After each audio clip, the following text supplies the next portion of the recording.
and to be fair, mostly my experience, I don't know if Wayne could speak to this too, but I've seen more authentic believers than fake ones in the Word of Faith Pentecostal movement. Absolutely. You know what I'm saying? Like, there's men of God, there's people that I've respected. Some of my fondest memories of prayer have been in the Spanish church. I've seen great examples of prayer there. So I'm not.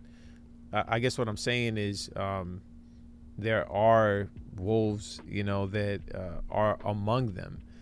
They could be even in a solid theological church. They could be there too. It'd be hard for them to be there, I think, because we point them out. But I guess I'm saying that to say that, nonetheless, when there was disagreements and issues that arose, they had to be dealt with, even if it caused relational hardships and things like that, or even like just straight up cutting relationships off. That's happened too, because it was that important. But so for me, it was in the beginning of me being reformed, it was hard to understand how someone could be wrong about something, and still be a believer versus someone who was a wolf. Like, I will call those that were wrong wolves.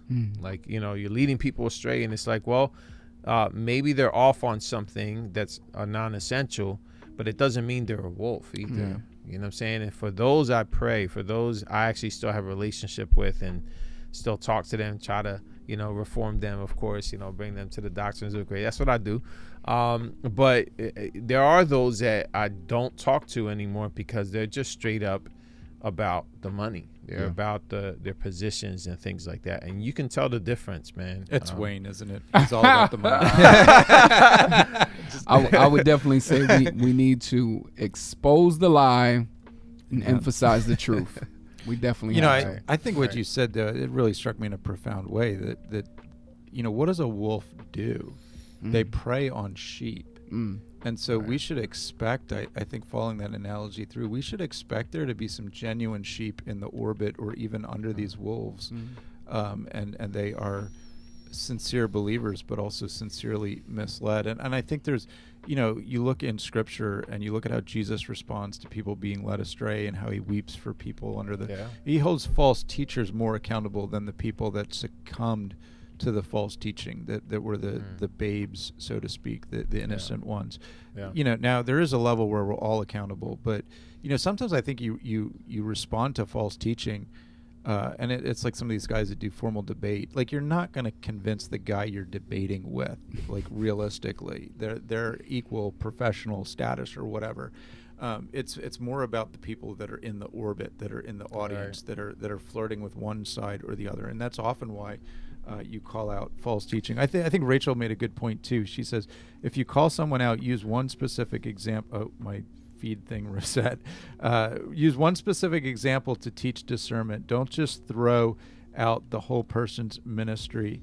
I see that happen a lot with women's ministry leaders, and I think there's a principle there, and I think one of the things I think what she's saying is very helpful. Like rather than just make this shotgun blanket statement, like focus. I've at times, some famous pastor said something and the video was going around and it, like unhitch your Christianity from the Old Testament or silly stuff like that.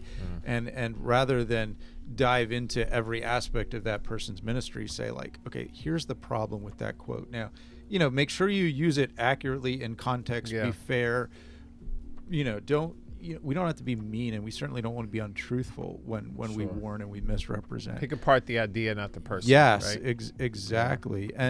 And we ourselves need to be discerning, like you were saying earlier. When is this person a brother who's misled, and maybe really wrongly misled? There are some people, I think, that are genuine believers that shouldn't be in the ministries they're in because of how they're misleading people.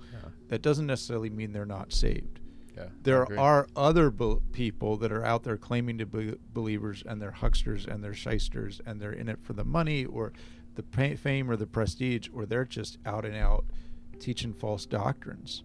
The Jehovah's Witness, the the oneness Pentecostal that's teaching modalism, a form of a wrongful version of the Trinity. I mean, that's just straight up heresy. And it's one thing when a young believer starts to flirt with that because they don't know the scripture. It's another thing when the person's been in that quote unquote ministry for 30 years and they ought to know better because they're called to know the scriptures, and they're just flat out lying to people.